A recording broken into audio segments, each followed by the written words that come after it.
Maya Patel gripped the steering wheel of her delivery van, eyes darting to the digital clock on the dashboard. 11:47.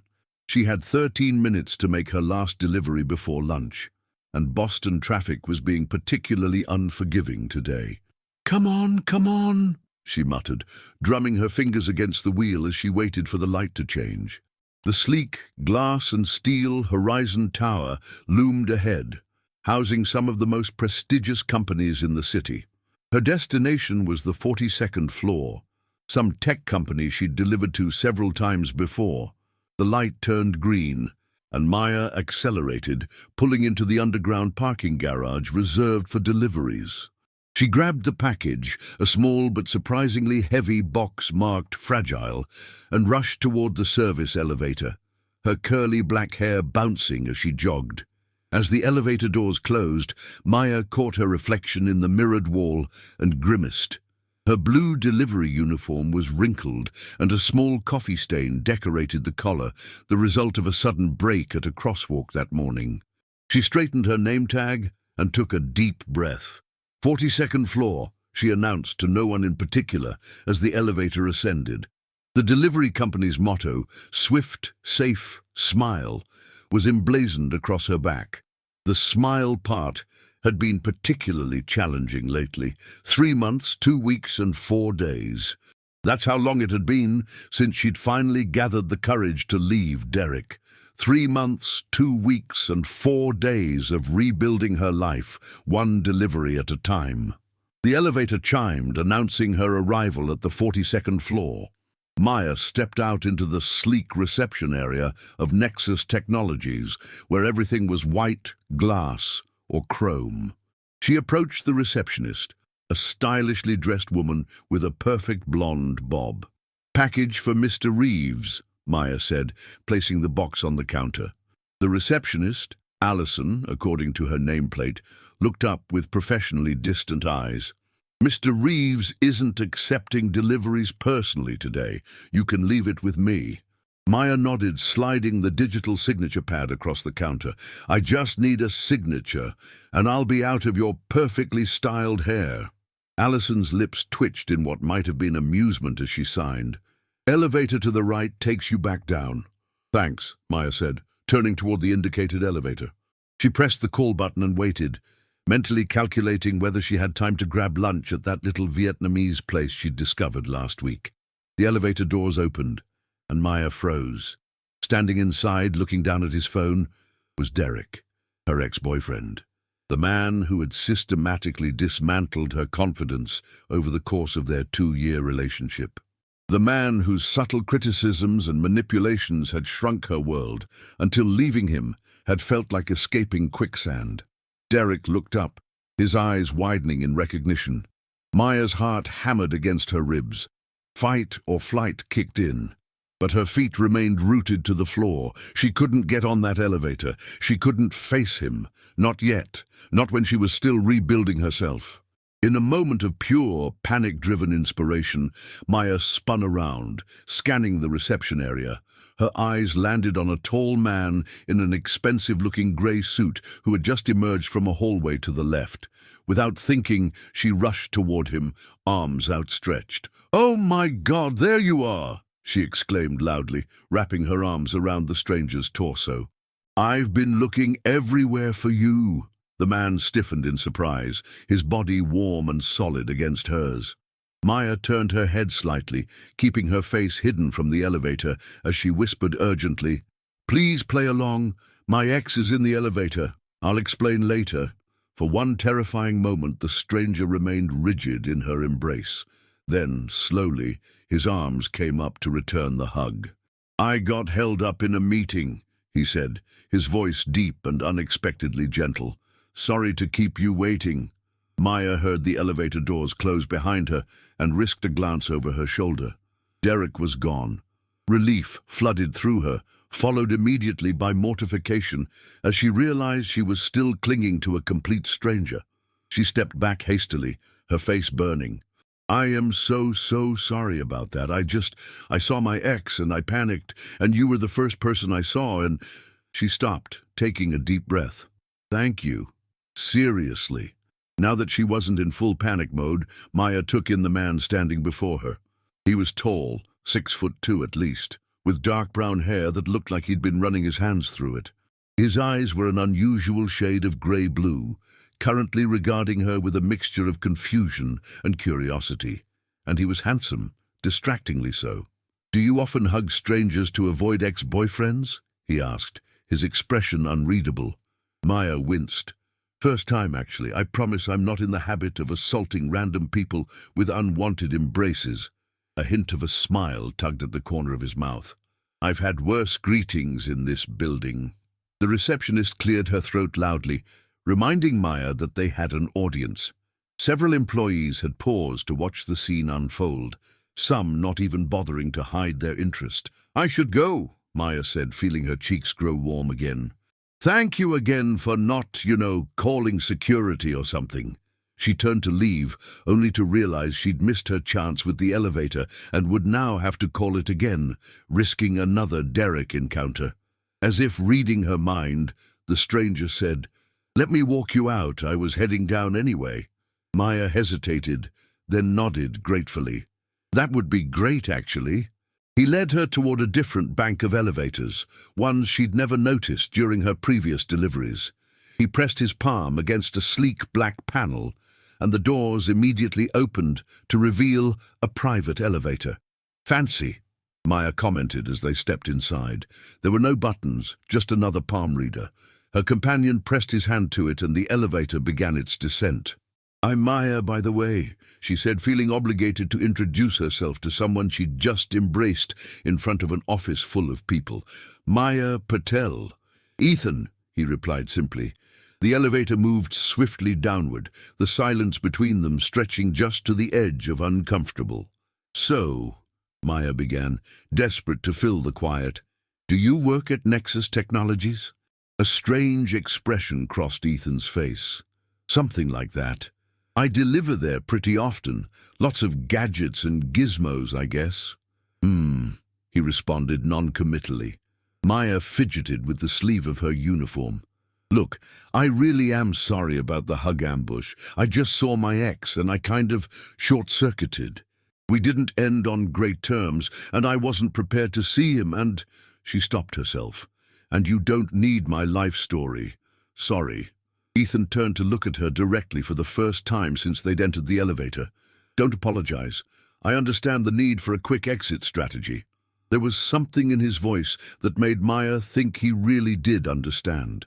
Before she could respond, the elevator doors opened, revealing the main lobby rather than the service area she usually used.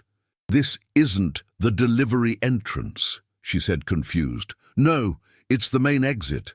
I thought it might be safer, in case your ex is still around." The thoughtfulness of the gesture caught Maya off guard. "Oh, thank you." They walked across the marble-floored lobby together, drawing curious glances from the security guards who seemed surprised to see Ethan with a delivery person.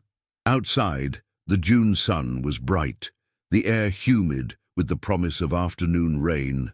Maya turned to face Ethan one last time. "Well, this has been the most awkward delivery of my career, so thanks for that," she said with a self-deprecating smile. "And thanks again for playing along."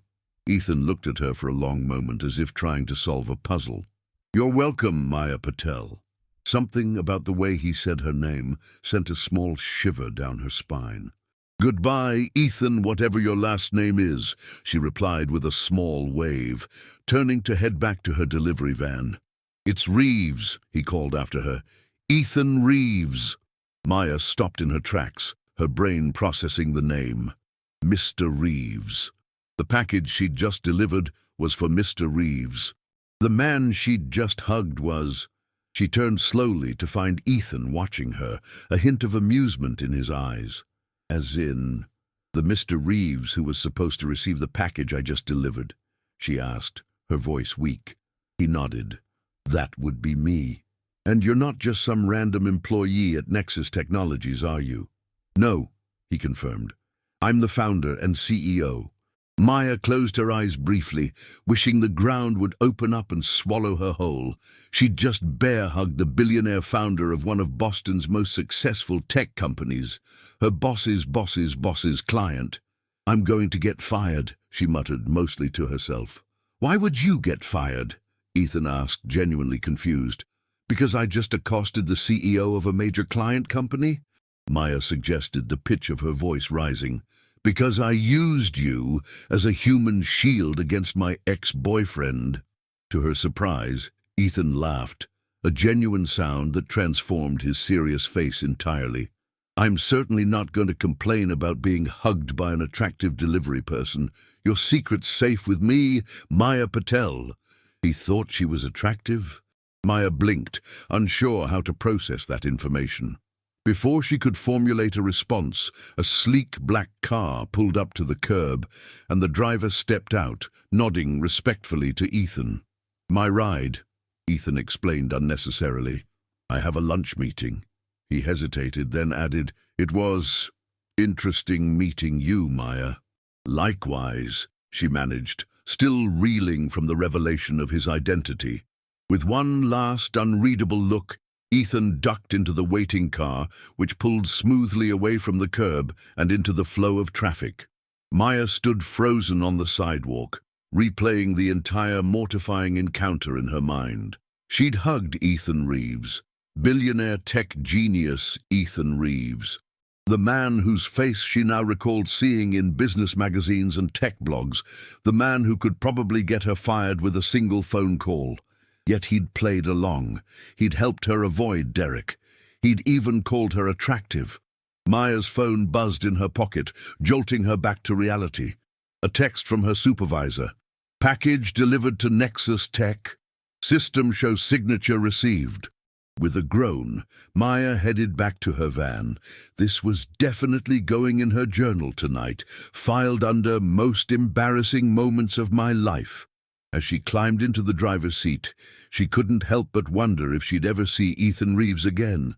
Part of her hoped not, for the sake of her dignity. But another part, a small, curious part she wasn't ready to examine, hoped she would. Little did she know, Ethan Reeves was having similar thoughts as his car navigated through downtown Boston. For the first time in months, something had broken through his carefully constructed routine. Someone, rather. A delivery driver with warm brown eyes and a surprisingly strong hug. As the Horizon Tower receded in his rearview mirror, neither of them could have predicted how their paths would cross again, or how that impulsive hug would set in motion a chain of events that would change both their lives. 3 days had passed since what Maya now referred to in her mind as the incident, and she'd successfully avoided being assigned any deliveries to Nexus Technologies.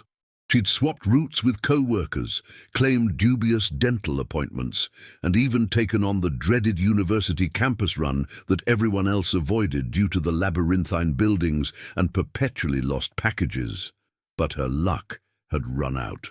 "Patel!" her supervisor, Ron, called across the warehouse floor. "Got a priority delivery for Horizon Tower, 42nd floor.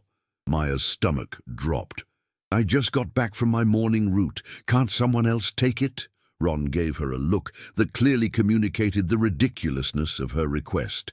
"It's marked urgent, and you're the only driver available. Besides, you know the building."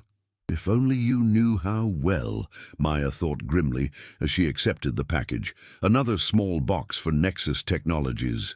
She glanced at the recipient's name and felt a wave of relief when she saw it was addressed to Purchasing Department rather than Ethan Reeves directly. "Fine," she sighed, tucking the package under her arm. "But I'm taking my lunch break after." "Whatever," Ron said, already turning his attention to a loading issue on the other side of the warehouse. 20 minutes later, Maya found herself back in the service elevator of Horizon Tower, mentally rehearsing what she would do if she encountered either Derek or Ethan. For Derek, she had prepared a cool, dismissive nod. For Ethan, well, she hadn't quite figured that out yet. Pretending the incident never happened seemed like the best approach. The elevator doors opened on the 42nd floor, and Maya stepped out, keeping her eyes alert for any sign of either man. The reception area was busy today, with several people waiting on the sleek, white couches. Allison was at her desk, looking as impeccably put together as before. "Package for the purchasing department," Maya announced, sliding the box across the counter. Allison barely glanced up. "I'll make sure they get it. Sign here." Maya scrawled her signature on the tablet, eager to complete the delivery and escape without incident. As Allison took the tablet back, Maya caught a glimpse of a familiar figure through the glass walls of a nearby conference room. Ethan Reeves stood at the head of a table, gesturing at something on a large screen. He looked serious, focused, and somehow even more imposing than she remembered. "Is there something else?" Allison asked, following Maya's gaze. "No, nothing," Maya said quickly, tearing her eyes away. "Have a good day." She turned to leave, walking briskly toward the service elevator. Just a few more steps, and she'd be safely on her way back down, the delivery complete with no awkward encounters. "Maya." She froze at the sound of her name, then slowly turned around. Ethan stood in the hallway, having apparently left his meeting.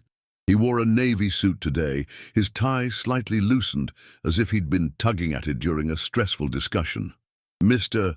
Reeves," she acknowledged, trying to sound professional. "I was just dropping off a package." He walked toward her, and Maya noticed several curious glances from employees who seemed surprised by their CEO's interaction with the delivery person. "How are you?" he asked, his tone surprisingly genuine for such a mundane question. "Fine. Good. Great, actually," Maya said, the words tumbling out too quickly. "No more hugging strangers, so that's an improvement." A hint of a smile touched his lips. "That's too bad. Some strangers might not mind." Was he flirting with her? No, that was impossible. Men like Ethan Reeves didn't flirt with delivery drivers. "Well, I should go," Maya said, jabbing the elevator button perhaps more forcefully than necessary. "Packages to deliver, people to not hug." Ethan nodded but made no move to leave. "I was actually going to call your company today." Maya's heart sank. Here it came, the complaint that would get her fired. "I have some sensitive documents that need to be delivered across town," he continued. "I prefer to use a courier I've met personally." "Oh," Maya said, relief washing over her. "Well, you'd need to call the main office for that. They handle the scheduling." "I'd specifically like you to handle it," Ethan said, his gaze direct. "If you're available." The elevator arrived with a soft ding, but Maya made no move to enter it. "Me? Why?" "Because I know you can be trusted to be discreet." Maya narrowed her eyes. "Is this because I saw you engaging in some illegal activities during our last encounter? Are you bribing me to keep quiet about your secret underground robot army?" Ethan actually laughed at that, a short, surprised sound that seemed to catch him off guard as much as it did her. "No robot armies, I promise. Just some confidential business documents that I'd rather not entrust to just anyone." "Right," Maya said, unconvinced. "And it has nothing to do with the incident." "The incident?" "You know," she lowered her voice, "the unauthorized hugging situation." "Ah, that," Ethan said, his expression softening. "Consider that forgotten. This is purely professional." The elevator doors began to close, and Maya quickly stuck her arm out to stop them. "I really should go. If you want to request me specifically, call the office and ask for Maya Patel, though I can't guarantee they'll accommodate you, even if you are a billionaire." She stepped into the elevator, turning to face him as the doors began to close again. "I'm not, by the way," Ethan said quickly. "Not what?" "A billionaire, at least not technically. The company is valued at over $1 billion, but my personal net worth is considerably less." Maya couldn't help but smile. "Only a few $100 million, then? How do you manage?" The doors closed on Ethan's surprised expression, cutting off whatever response he might have had. As the elevator descended, Maya leaned against the wall, her heart beating a little faster than normal. Had that really just happened? Had the CEO of Nexus Technologies just requested her personally for a delivery? By the time she reached her van, Maya had convinced herself that the entire exchange was simply Ethan being polite or possibly feeling sorry for her after the incident. There was no way he had any actual interest in her, professional or otherwise. She was wrong. 2 hours later, as Maya was finishing her afternoon route, her phone buzzed with a message from Ron. "Report to the office when you get back. Priority client request." When Maya arrived back at the warehouse, Ron was waiting with an uncharacteristically impressed expression. "Since when do you know Ethan Reeves?" Maya's stomach did a small flip. "I don't really. I just delivered a package to his company a few days ago." "Well, he specifically requested you for a special delivery tomorrow, said you came highly recommended." Ron looked at her suspiciously. "You save his puppy from a burning building or something?" "Something like that," Maya muttered. "What's the delivery?" "Some documents going to their law firm downtown. He's paying triple our usual rate for the personal service." Ron handed her a slip with the details. "Don't screw this up, Patel. Nexus Technologies is a big client." "No pressure," Maya said, scanning the information. The pickup was scheduled for 9 the next morning, directly from Ethan's office. The rest of the day passed in a blur, with Maya alternating between anticipation and dread about the next morning's delivery. By the time she arrived home at her small apartment in Somerville, she was mentally exhausted. "You're late," observed her roommate Zoe, who was sprawled on their worn couch, scrolling through her phone. "Bad day?" Maya dropped her keys in the bowl by the door and kicked off her shoes. "Weird day. Remember that guy I told you about? The one I accidentally hugged?" Zoe sat up, suddenly interested. "The hot CEO you bear hugged to avoid douchebag Derek. What about him?" "He specifically requested me for a delivery tomorrow." Zoe's eyes widened. "Shut up! He's into you." "He is not into me," Maya protested, making air quotes with her fingers. "It's a professional request. Probably." Zoe hummed skeptically. "And I suppose it's just a coincidence that he asked for the delivery person who threw herself into his arms." "I did not throw myself," Maya began, then stopped at Zoe's raised eyebrow. "Okay, fine, maybe I did, but that doesn't mean anything." "Damn, whatever you say," Zoe sang, returning to her phone. "Just wear the good uniform tomorrow, the one that doesn't have the coffee stain on the collar." Maya rolled her eyes, but made a mental note to iron her newest uniform anyway. The next morning, Maya arrived at Horizon Tower 15 minutes early, her palms inexplicably sweaty. She'd taken extra care with her appearance, washing her curly hair and letting it air dry to its natural state, rather than pulling it back in her usual ponytail, applying a light touch of makeup, and yes, wearing her newest, cleanest uniform. This time, instead of heading to the service entrance, she approached the main reception desk in the lobby as instructed. "I'm here for a pickup from Mr. Reeves," she told the security guard. "Maya Patel from Swift Courier Service." The guard checked his tablet, then nodded. "You're expected. Take the executive elevator to 45. 45? Maya repeated, confused. "I thought Nexus Technologies was on 42. "Mr. Reeves's private office is on 45, the guard explained, handing her a temporary access card. "This will get you up there." Maya took the card, trying not to show her surprise. Private office. She'd assumed she'd be picking up the documents from the main Nexus Technologies floor. The executive elevator was lined with dark wood paneling instead of mirrors, giving it a warm, old-world feel that contrasted with the modern glass and steel of the rest of the building. Maya swiped the access card, and the elevator began its smooth ascent to the 45th floor. When the doors opened, Maya found herself in a space that looked more like a luxury apartment than an office. The reception area featured comfortable-looking leather chairs, original artwork on the walls, and a large window with a stunning view of Boston Harbor. A woman in her 50s, with silver-streaked black hair, sat at an elegant desk. She looked up as Maya entered, her expression welcoming but assessing. "You must be Maya," she said, standing to greet her. "I'm Gloria, Mr. Reeves's executive assistant." "Nice to meet you," Maya replied, feeling underdressed despite her clean uniform. I'm here for the document pickup. Gloria nodded. He's expecting you. Right this way. She led Maya through a door and down a short hallway to a large corner office. Ethan sat behind a substantial desk, typing rapidly on a laptop. Unlike the previous times Maya had seen him, today he wore a simple light blue button-down shirt with the sleeves rolled up to his elbows, revealing surprisingly muscular forearms. Mr. Reeves, Maya Patel from Swift Courier is here, Gloria announced. Ethan looked up, and for a brief moment Maya thought she saw something like pleasure in his expression before his professional mask slipped back into place. Thank you, Gloria, he said, standing. That will be all for now. Gloria nodded and left, closing the door behind her. Good morning, Maya, Ethan said, gesturing to a chair across from his desk. Please have a seat. Maya sat, feeling oddly formal.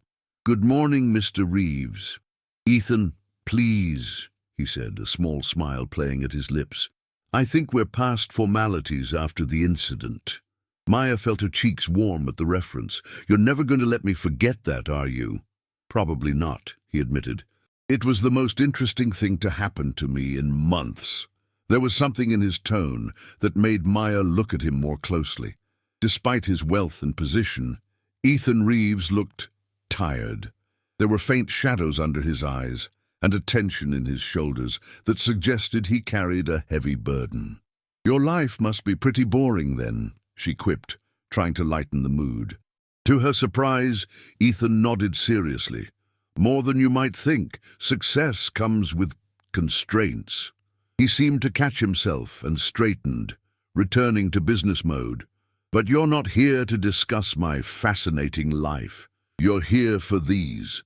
He picked up a sealed envelope from his desk and held it out to her. Maya took it, noticing the law firm's name and address printed on the front. Preston, Harlow and Associates. Fancy. Corporate attorneys, Ethan explained. These are documents for a merger we're working on. Very confidential. Maya tucked the envelope safely into her courier bag. I'll make sure they get there securely. Is there anything else? Ethan hesitated, looking as if he wanted to say something more. Then he shook his head. No, that's all. Gloria will show you out. Maya stood, suddenly feeling dismissed. Right. Well, thank you for the opportunity, Mr. Reeves. Ethan. She turned to leave, but his voice stopped her. Maya? She looked back. Yes. Would you... He began, then stopped. Never mind. No. What is it? She pressed, curious. Ethan ran a hand through his hair, a surprisingly vulnerable gesture. Would you be available for another delivery later this week? Thursday, perhaps? Maya studied him, trying to decipher his expression. More confidential documents. Something like that, he said vaguely. I'll have to check with my supervisor, but I don't see why not, she replied, still confused by his request. Good, Ethan said, nodding as if confirming something to himself. I'll call your office to arrange it. Maya left his office feeling like she'd missed something important. Gloria escorted her back to the elevator with a knowing smile that only added to Maya's confusion. As the elevator descended, Maya pulled out her phone and texted Zoe. Just met with the CEO. He wants me to do another delivery on Thursday. Zoe's response was immediate. Told you he's into you. What's he like up close? Still hot? Maya rolled her eyes but couldn't help smiling as she typed back, Shut up, he's a client, and yes, annoyingly so. D. By the time Maya had delivered the documents to the law firm and returned to the warehouse, the story of her special assignment had spread among her co-workers. Several of them cast curious glances her way, clearly wondering how an ordinary delivery driver had caught the attention of one of Boston's most eligible bachelors. Maya ignored the looks and went about her afternoon route, trying not to think about Ethan Reeves or the way his eyes had followed her as she left his office. She especially tried not to think about Thursday and what something like that might mean. But that evening, as she was preparing dinner in the small kitchen she shared with Zoe, her phone pinged with a notification. It was an email from an address she didn't recognize, ereeves@nexustech.com. Maya nearly dropped the knife she was using to chop vegetables. With slightly shaky fingers, she opened the email.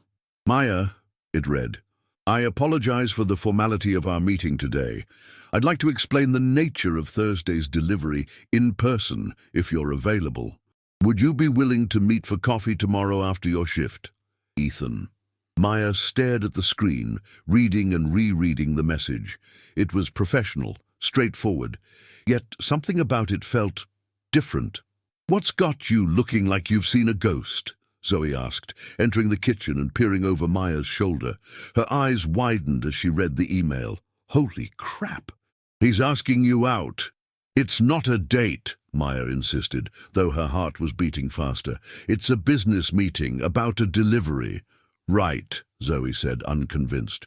"Because CEOs always personally email delivery drivers about business meetings." Maya bit her lip, rereading the email again. "What should I say?" "Yes, obviously," Zoe exclaimed. "When a hot, successful, apparently not quite a billionaire asks you to coffee, you say yes. But what if it's weird? What if he's weird?" Maya worried. "What if this is some kind of power move?"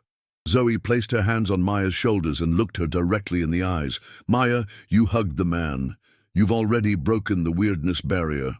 Just go. Hear what he has to say, and if it's creepy or strange, you never have to see him again." Maya nodded slowly, then typed her reply. "Coffee sounds fine.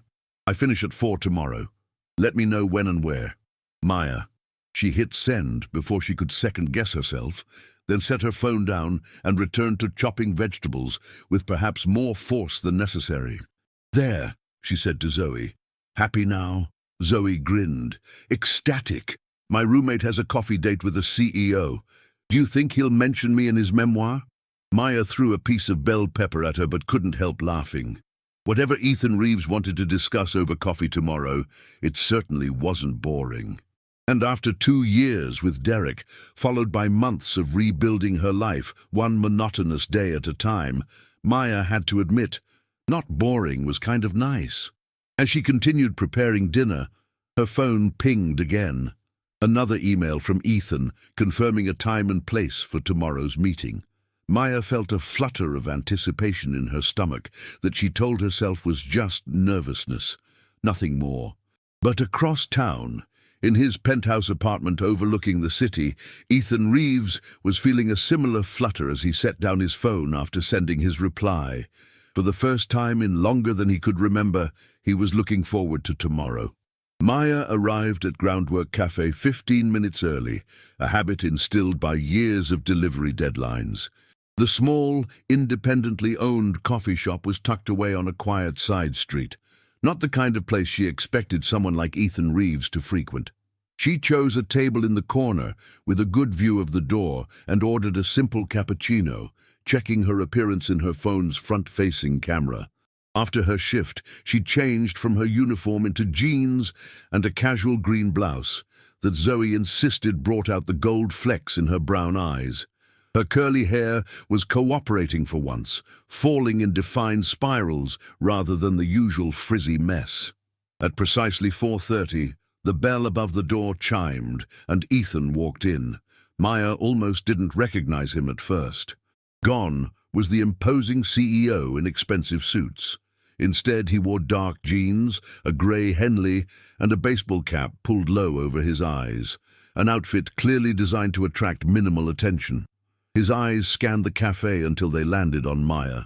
A small smile softened his features as he made his way to her table. "Hi," he said, sliding into the seat across from her. "Sorry if I'm a few seconds late."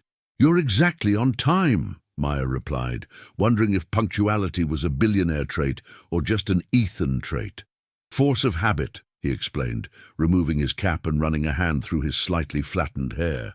"When your time is scheduled in 5-minute increments, you become obsessive about it." "Sounds exhausting," Maya commented, taking a sip of her cappuccino. Ethan shrugged. "You get used to it." He glanced at her cup. "I should get a coffee." "What are you having?" "Cappuccino. It's good here." He nodded and went to the counter. Maya watched as he ordered and waited for his drink, noting how different he seemed in this setting. More relaxed, less guarded. When he wasn't projecting the aura of a powerful CEO, he looked younger, more approachable. "So," she said when he returned with what appeared to be a simple black coffee, "what's this mysterious Thursday delivery you wanted to discuss?" Ethan took a sip of his coffee before answering. "It's not actually a delivery." Maya raised an eyebrow. "Okay, I need a favor," he continued, his expression turning serious. "And I'm willing to compensate you generously for it." "I'm listening," Maya said cautiously. Ethan leaned forward, lowering his voice slightly. "There's an important charity gala on Thursday evening. The New England Children's Hospital Foundation. I'm expected to attend as a major donor. And this relates to me how exactly?" "I need a date," he said simply. Maya blinked. "I'm sorry, what?" "Not a real date," Ethan clarified quickly. "Just someone to accompany me and help me avoid certain uncomfortable situations." Understanding dawned on Maya. "You want me to be your human shield again?" A hint of a smile touched his lips, something like that, though preferably without the public hugging this time. "Why me?" Maya asked, genuinely puzzled. "Surely you know plenty of people who'd be thrilled to attend a fancy gala with you." "That's precisely the problem," Ethan explained. "Everyone I know has an agenda. They want funding for their startup, or a job for their nephew, or to get their picture in the society pages." He took another sip of his coffee. "You, on the other hand, have already proven you can be direct and genuine, even in an awkward situation." Maya couldn't help but laugh. "So basically, you're hiring me because I've already embarrassed myself in front of you, so there's nowhere to go but up?" "I'm hiring you because you treated me like a person, not a walking checkbook or a business opportunity," Ethan corrected her. "Do you know how rare that is in my world?" There was something vulnerable in his question that made Maya's teasing reply die on her lips.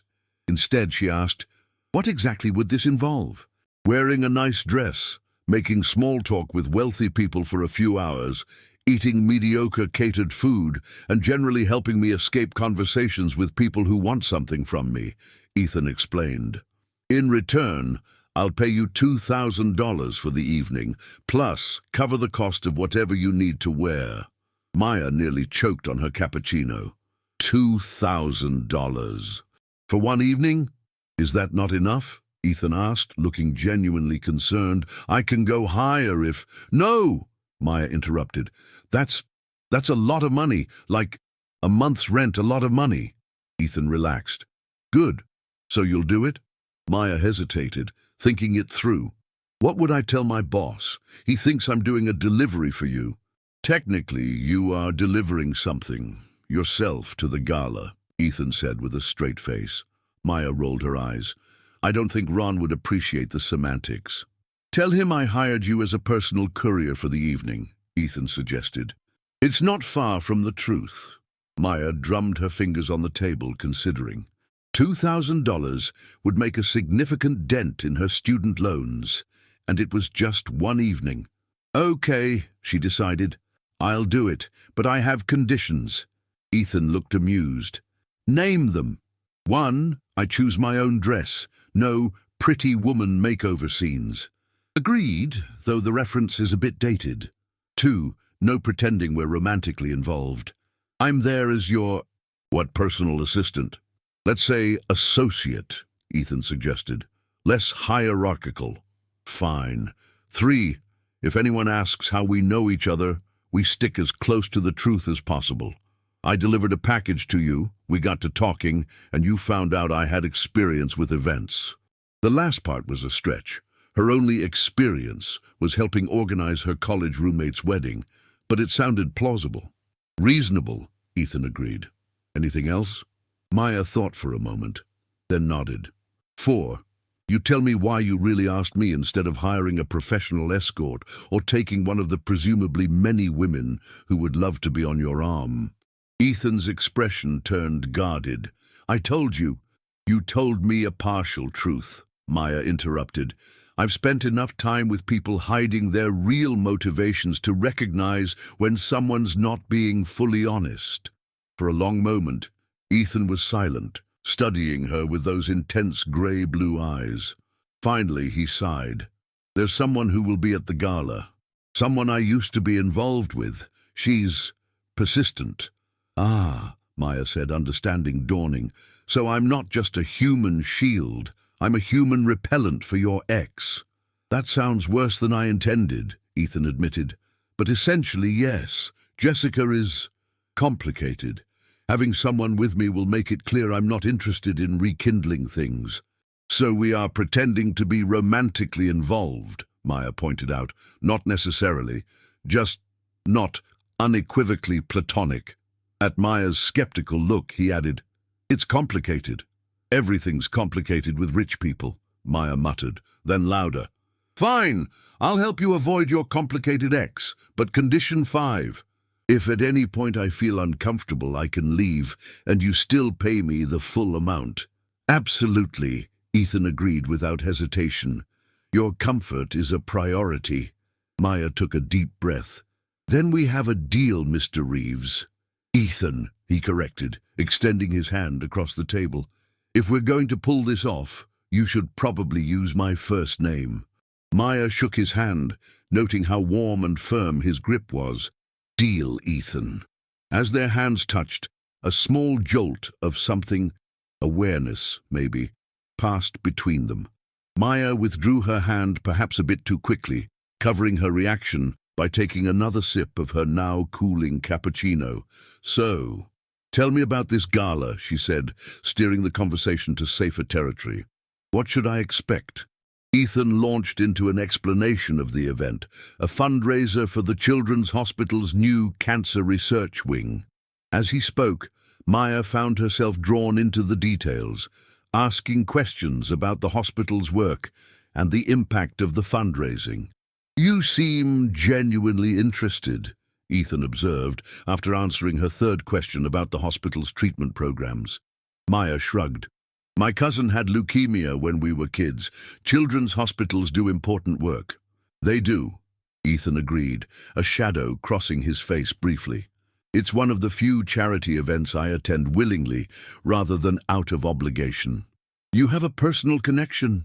Maya asked, sensing there was more to his commitment than corporate social responsibility. Ethan hesitated, then nodded slightly.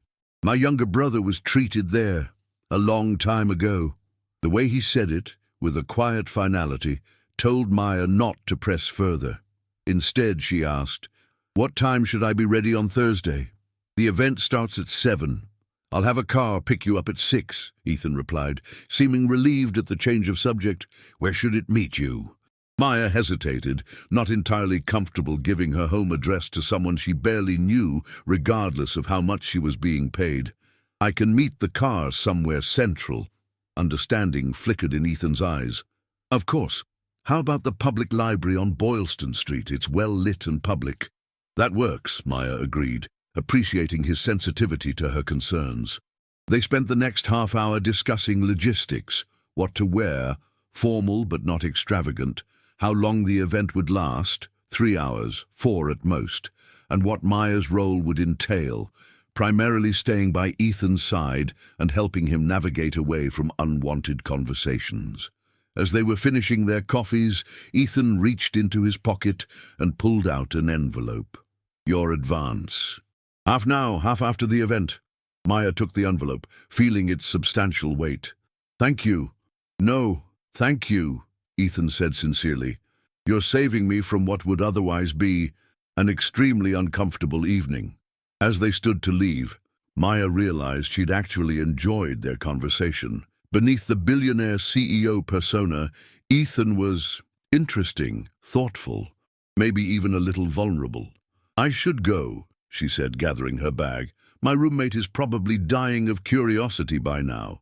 You told your roommate about our meeting? Ethan asked, looking mildly alarmed. Relax, Maya assured him. Zoe's the soul of discretion. Well, not really, but she doesn't know anyone in your social circle, so your secret's safe. Ethan nodded, visibly relaxing. Right, of course. They walked out of the cafe together, pausing on the sidewalk outside. The late afternoon sun cast a golden glow over the street, making the moment feel oddly significant. So, Thursday at 6, Maya confirmed. "I'll be the one looking slightly out of place, but making a valiant effort." Ethan smiled, a genuine smile that transformed his usually serious face. "I doubt you could look out of place anywhere, Maya Patel." The compliment caught her off guard, and Maya felt her cheeks warm slightly. "Well, we'll find out, won't we?" "I suppose we will," Ethan agreed. He hesitated, as if wanting to say something more, then simply nodded. "Until Thursday, then." Until Thursday," Maya echoed, watching as he turned and walked away, blending seamlessly into the flow of pedestrians. Only when he was out of sight did Maya allow herself to open the envelope. Inside was a stack of $100 bills, 10 of them neatly arranged, $1,000 just for agreeing to attend a charity gala with one of Boston's most eligible bachelors. "What have I gotten myself into?" she murmured, carefully tucking the envelope into her bag. The answer came sooner than she expected. When Maya arrived home, Zoe was waiting with barely contained excitement. "Well, how was coffee with Mr. Moneybags?" "It was fine," Maya said, trying to sound casual as she set her bag down. "He had a business proposition for me."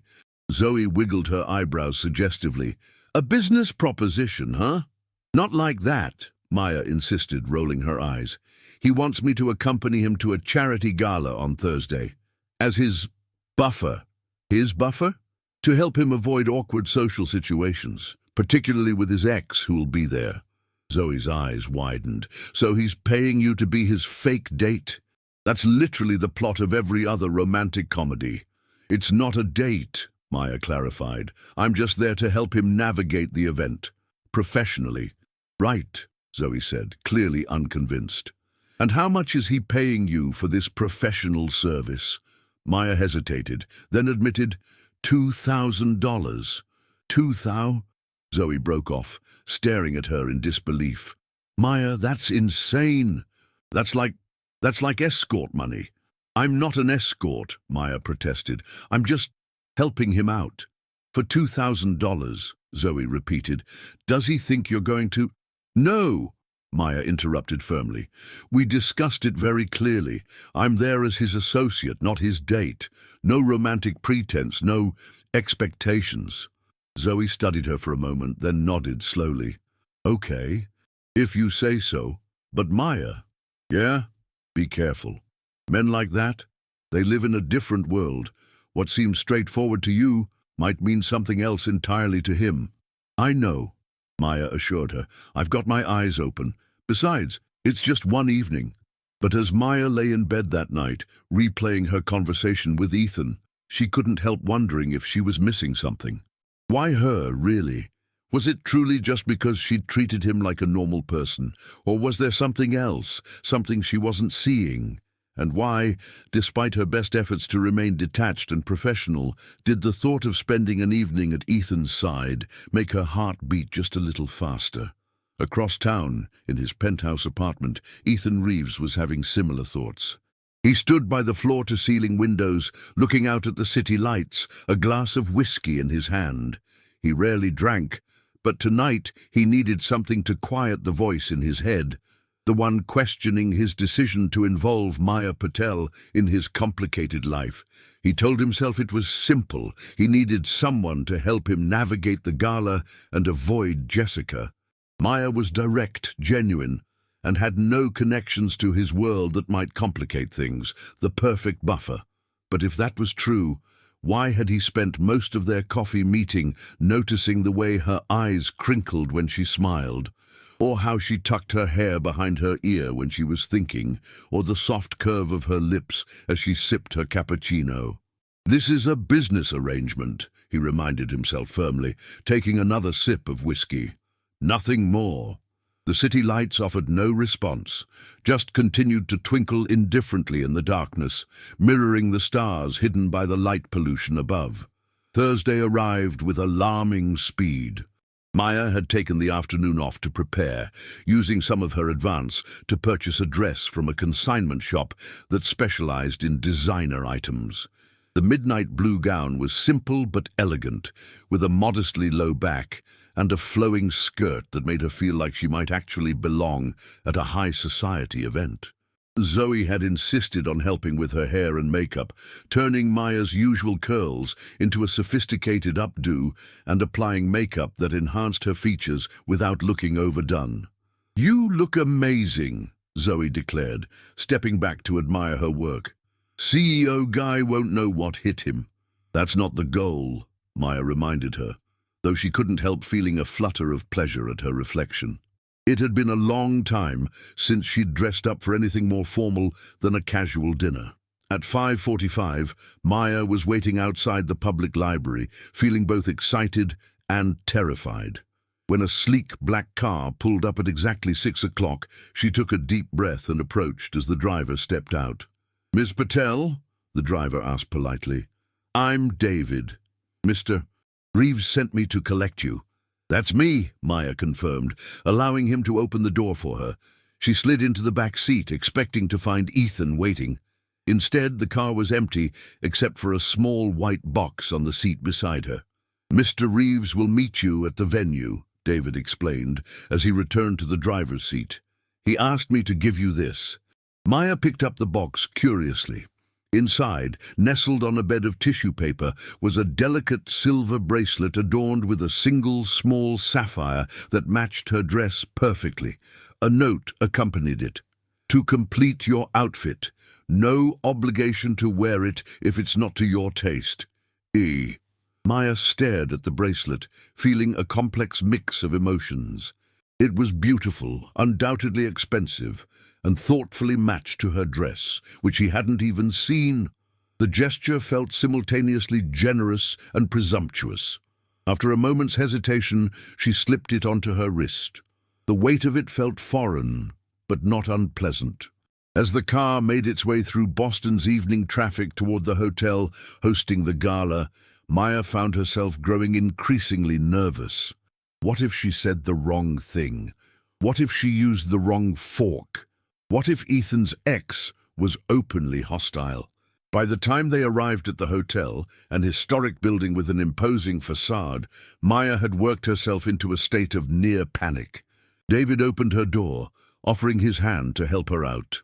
"Mr. Reeves is waiting for you in the lobby," he told her, gesturing toward the entrance where uniformed staff stood ready to welcome guests. Maya nodded, took a deep breath, and walked toward the doors with as much confidence as she could muster. She'd faced down Derek after their breakup. She could handle one evening of rich people and fancy food.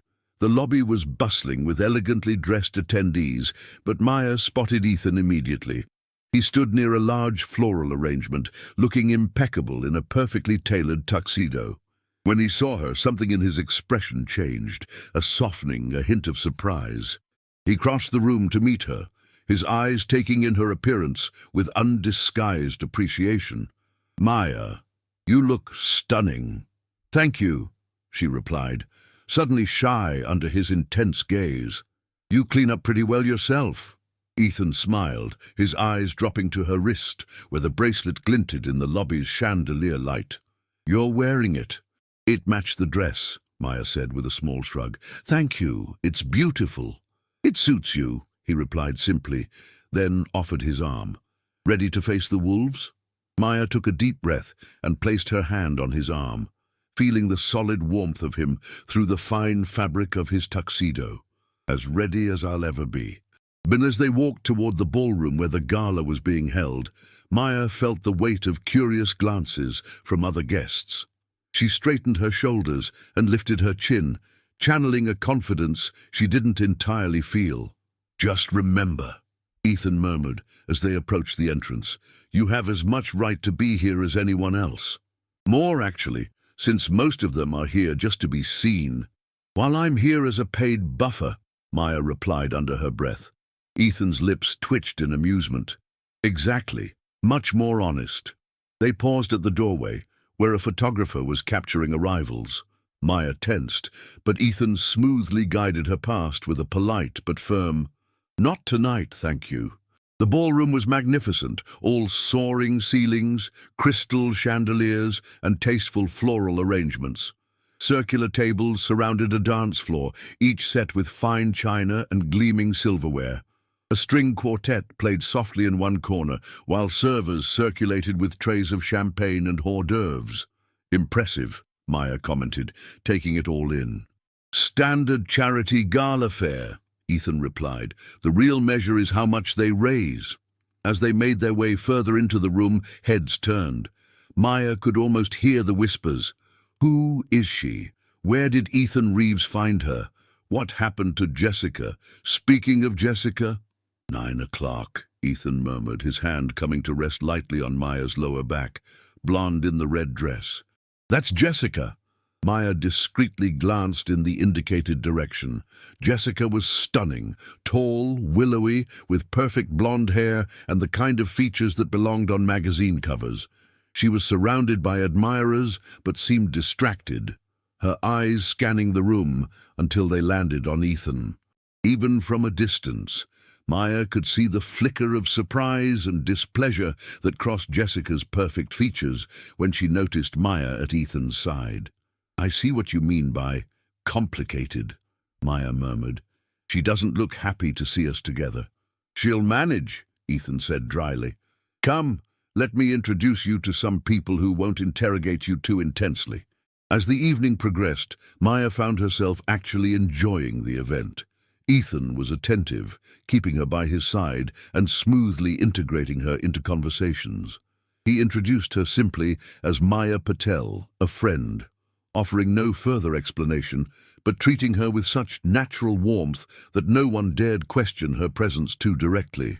For her part, Maya found it surprisingly easy to talk with the other guests. When asked what she did, she answered honestly, I work for a courier service, which usually resulted in a moment of surprise followed by genuine curiosity.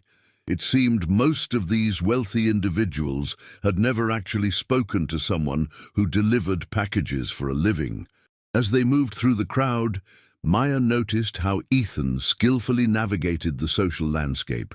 He was polite but reserved with most people, genuinely warm with a select few, and maintained a careful distance from Jessica, who seemed to be attempting to engineer an accidental encounter. You're good at this, Maya observed, during a brief moment alone as they sipped champagne by one of the large windows overlooking the city. The social navigation. Ethan's lips curved in a small, wry smile. Years of practice. It's a survival skill in my world. Is that why you needed me tonight? Because you're already so good at avoiding people you don't want to talk to? Something flickered in Ethan's eyes, a vulnerability that vanished almost as quickly as it appeared. Having you here changes the dynamic. People behave differently when they think I might be personally involved with someone. And are you? The question slipped out before Maya could stop it. Personally involved with someone, I mean. Ethan held her gaze, his expression unreadable. Not at the moment. My life is complicated. So you've mentioned, Maya said lightly, trying to ignore the strange flutter in her stomach. Before Ethan could respond, a striking older woman approached them, her silver hair elegantly styled and her posture impeccable. Ethan, darling, she said, kissing the air beside his cheek, how lovely to see you out of your office for once. Moo, Margaret, Ethan greeted her warmly. You're looking well. May I introduce Maya Patel? Maya, this is Margaret Chen, the hospital's chief of pediatric oncology and the real force behind tonight's fundraiser. Dr. Chen, Maya said, extending her hand. It's an honor to meet you. Ethan was telling me about the new research wing. Margaret's shrewd eyes assessed Maya with interest. Was he now? And what did our mysterious benefactor share about our little project? As Maya recounted what Ethan had told her about the hospital's work, adding her own questions about the impact of the research, she noticed Margaret's expression shifting from polite interest to genuine engagement. You seem remarkably well informed for someone I've never seen at one of our events before, Margaret commented. What field are you in, Ms. Patel? I work for a courier service, Maya replied honestly, but I have a personal interest in children's health care. To her surprise, Margaret smiled warmly. Refreshing. Most people here couldn't tell you the difference between leukemia and lymphoma, despite writing large checks to treat both. She turned to Ethan. I like this one, Ethan. Much better than the last. With that cryptic comment, Margaret excused herself to greet other guests, leaving Maya and Ethan alone again. I think I just received the Margaret Chen seal of approval, Maya said, somewhat bemused. Is that rare? Exceedingly, Ethan confirmed, a hint of pride in his voice. Margaret doesn't suffer fools or social climbers gladly. Well, I'm definitely not a social climber, Maya said with a small laugh. That would require ambition and a plan, neither of which I currently possess. Something in Ethan's expression softened. What do you possess, Maya Patel? The question caught her off guard with its intimacy. I'm working on figuring that out, actually. The past few years have been about figuring out who I'm not, more than who I am. Ethan nodded, as if he understood perfectly. Before he could respond, however, the moment was interrupted by a familiar voice. Ethan! There you are! Maya turned to see Jessica approaching, her red dress clinging to her perfect figure, her smile dazzling but not quite reaching her eyes.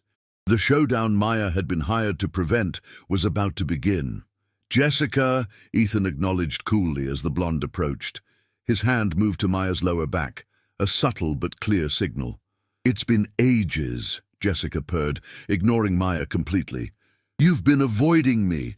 I've been busy, Ethan replied. Jessica, this is Maya Patel, Maya Jessica Harrington. Jessica finally glanced at Maya, her smile tightening. How interesting. What exactly do you do, Maya? I deliver packages, Maya answered honestly. That's how we met, actually. Jessica's perfectly shaped eyebrows rose. Ethan's dating his delivery girl? How charmingly pedestrian. We're still getting to know each other, Ethan interjected smoothly. Maya has been a refreshing change from the usual social circuit. Maya fought to keep her expression neutral, despite the unexpected implication that they were actually dating. How fascinating, Jessica said, voice dripping with insincerity. Well, don't let me interrupt your exploration of the working class. I just wanted to remind you about the Hampton fundraiser next month. Your mother's already confirmed you'll attend. Ethan stiffened. My mother doesn't speak for me anymore. We both know that's not true, Jessica replied with a knowing smile. She touched his arm possessively. See you there, darling. As Jessica sauntered away, Maya noticed Ethan's tense jaw. You okay? Fine, he said tersely. Sorry about that, and for implying we're involved. It's what you hired me for, right? Maya reminded him, ignoring the strange twinge she felt at the clarification. Human shield against the X? Ethan's expression softened. You're much more than a shield, Maya. Before she could process that statement, Dr. Chen returned, announcing the formal dinner was beginning. As they were seated at the head table, Maya found herself drawn into conversations with hospital board members who seemed genuinely impressed by her questions about the children's programs. Throughout dinner, Maya caught Jessica watching them from across the room, her expression calculating. Equally noticeable was how attentive Ethan was, refilling Maya's water, asking her opinion, laughing genuinely at her observations about the event. After dinner, the string quartet was replaced by a small band, and couples began moving to the dance floor. Would you like to dance? Ethan asked quietly. Maya hesitated. Is this part of the buffer job description? No, he admitted. This would be purely voluntary. Something in his expression made her heart beat faster. Then yes, I'd like to dance. On the dance floor, Ethan's hand rested lightly on her waist, keeping a respectful distance between them. As they moved to the music, Maya found herself relaxing into his lead.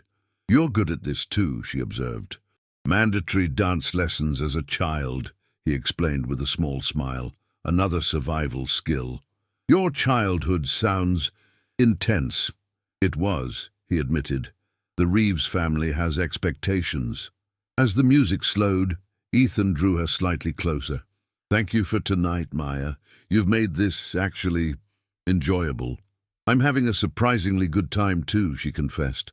though I'm still not entirely sure why you chose me for this." Ethan's eyes held hers. "Because you're real. In a world of carefully constructed facades, you're refreshingly authentic." The intensity of his gaze made Maya's breath catch. For a moment, it seemed like he might say something more, something important, but then the song ended, breaking the spell. As the evening wound down, Maya found herself reluctant for it to end. When Ethan's driver dropped her at her apartment, Ethan walked her to the door. "I had a lovely evening," Maya said, suddenly shy. "As did I," Ethan replied. He hesitated, then added, "I'd like to see you again, Maya. Not as a buffer, not for a delivery, just you." Maya looked up at him, surprised. "Are you asking me on a real date?" "Yes," he said simply. "I am." The directness of his answer caught her off guard. "Why? We're from completely different worlds." "Maybe that's exactly why," Ethan suggested. "You see me, not my net worth or my company. Do you know how rare that is?" Maya bit her lip, considering. Against all logic, she found herself wanting to say yes. "Okay," she finally agreed. "A real date." Ethan smiled, a genuine, unguarded smile that transformed his face. "I'll call you tomorrow." As he turned to leave, Maya called after him, "By the way, Jessica was wrong." He paused. "About what?" "About me being an exploration of the working class," Maya said with a small smile. "I'm not a social experiment, Ethan." "No," he agreed seriously. "You're much more interesting than that." As Maya watched him walk back to the car, she wondered what she was getting herself into. A delivery driver and a tech billionaire? It sounded like the plot of a bad romantic comedy.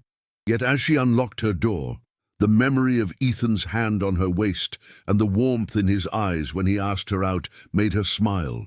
Maybe different worlds could collide in interesting ways. Little did she know how complicated those collisions would soon become. The week following the gala was surreal for Maya. By day, she delivered packages in her blue uniform. By night, she found herself in Ethan's world, dinner at a rooftop restaurant where he'd reserved the entire space, a private tour of an art exhibit after hours, a sunset sail on Boston Harbor.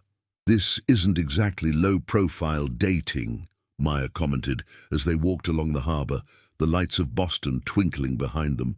"People are starting to recognize me at deliveries." "Does that bother you?" Ethan asked, genuinely concerned. Maya considered this. "It's strange. I'm still just me, but people treat me differently now." Ethan's hand found hers, their fingers intertwining naturally. "Welcome to my daily reality." Despite the growing media interest in their relationship, Maya found herself falling for the man behind the billionaire facade, the Ethan who preferred simple breakfasts, who maintained a small collection of antique clocks, who spoke passionately about educational access and children's health care. "You're different when it's just us," she observed one evening at his penthouse, where she'd finally agreed to have dinner. The apartment was surprisingly homey despite its luxury. "With you, I don't have to be Ethan Reeves, CEO," he admitted, setting down his wineglass. "I can just be Ethan." Their first kiss happened that night, gentle at first, then deepening with surprising intensity as Maya discovered the passion beneath Ethan's controlled exterior. But their honeymoon phase faced its first challenge the following week, when Derek appeared at one of her deliveries. "So it's true," he said, blocking her path to her van. "You're dating Ethan Reeves." "That's none of your business," Maya replied coldly. Derek laughed bitterly. "What does he see in you? Or is this some rich guy's savior complex?" The words stung more than Maya wanted to admit. "Move, Derek." "He'll get bored with you," Derek continued. "Men like him always do. You're a novelty, not a partner." Maya pushed past him, his words echoing uncomfortably with her own insecurities. That evening she was quiet during dinner at Ethan's penthouse. "What's wrong?" he asked, noticing her distraction. "I ran into Derek today," she admitted. "He had some opinions about our relationship." Ethan's expression darkened. "What did he say?" "Nothing I haven't thought myself," Maya said quietly. That I'm just a passing curiosity for you, that we're too different. Ethan moved to kneel beside her chair, taking her hands in his. Maya, look at me. When she did, his eyes were intense. I've spent my life surrounded by people who want something from me. With you, I found something I didn't know I was missing. Authenticity, connection, joy. But our worlds are so different, Maya whispered. Our circumstances are different, Ethan corrected. But what matters? Who we are, what we value, that's surprisingly aligned. His sincerity was impossible to doubt, and Maya found herself leaning forward to kiss him, his arms pulling her close, as if to physically bridge the worlds between them. Their relationship deepened over the following weeks, but complications multiplied. Jessica orchestrated chance encounters at events. Business publications speculated about Ethan's unusual romance. Maya's co-workers treated her differently, and even Zoe seemed uncertain about the relationship's future. The breaking point came when Ethan invited Maya to accompany him to his mother's birthday celebration in the Hamptons.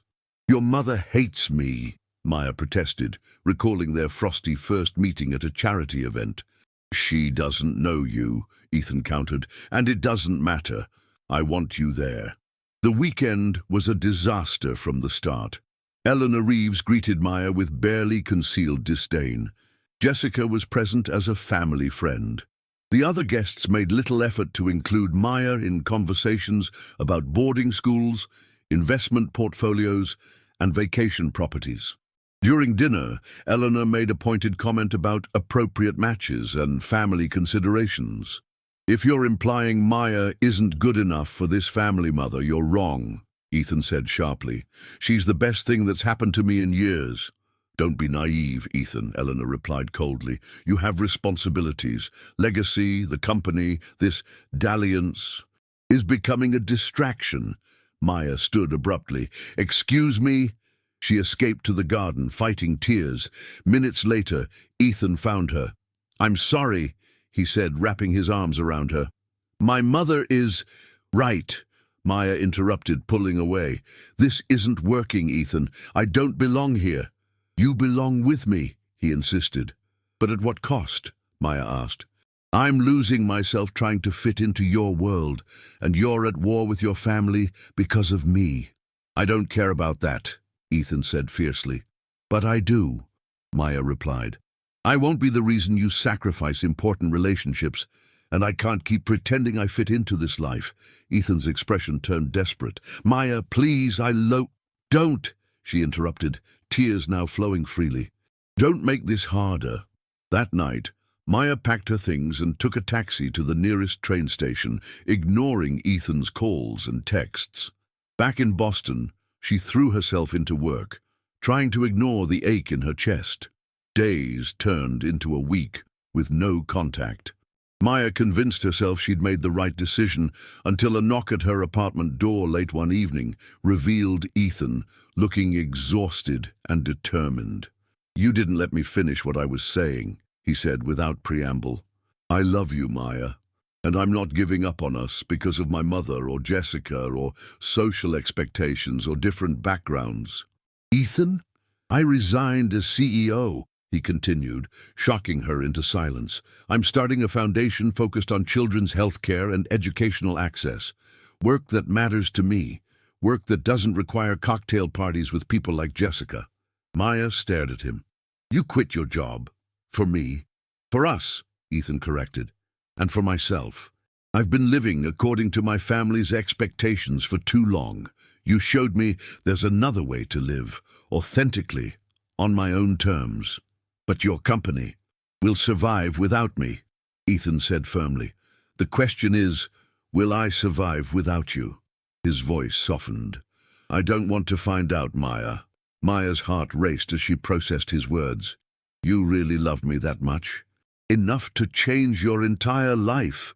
"You changed it the moment you hugged me to avoid your ex," Ethan said with a small smile. "I'm just finally catching up." Maya stepped forward, closing the distance between them. "I love you too," she whispered. "But no more extremes. We find our own path together, not your world or mine, ours."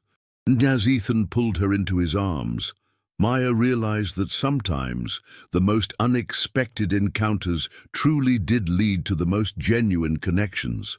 1 year later, Maya walked through the bright corridors of the New England Children's Hospital, her steps confident despite the butterflies in her stomach. She was no longer a delivery driver. She now managed community outreach for the Reeves Foundation, a role that utilized her natural empathy and directness. "Ms. Patel," Dr. Chen greeted her with a warm smile. "Right on time as always." "Old habits," Maya replied, returning the smile. "How's the new research wing coming along?" "Ahead of schedule, thanks to your fiancé's rather generous timeline adjustments," Dr. Chen said with a knowing look. "He's waiting for you upstairs." The engagement had happened 3 months ago, a simple, heartfelt proposal during a quiet dinner at the cafe where they'd had their first coffee meeting. The modest sapphire ring on Maya's finger matched the bracelet she still wore from that first gala. As she entered the pediatric playroom, Maya paused to take in the scene. Ethan sat cross-legged on the floor, helping a young patient build a complex Lego structure. His suit jacket was draped over a nearby chair, his tie loosened, his focus entirely on the child's excited instructions. This was the Ethan she had fallen in love with, the man beneath the CEO facade, whose genuine compassion had found its purpose in the Foundation's work. "I hear someone ordered a special delivery," Maya announced, holding up the bag of books she'd brought for the children's library. Ethan looked up, his face brightening. "The most important delivery of the day has arrived," he said, standing to greet her with a kiss.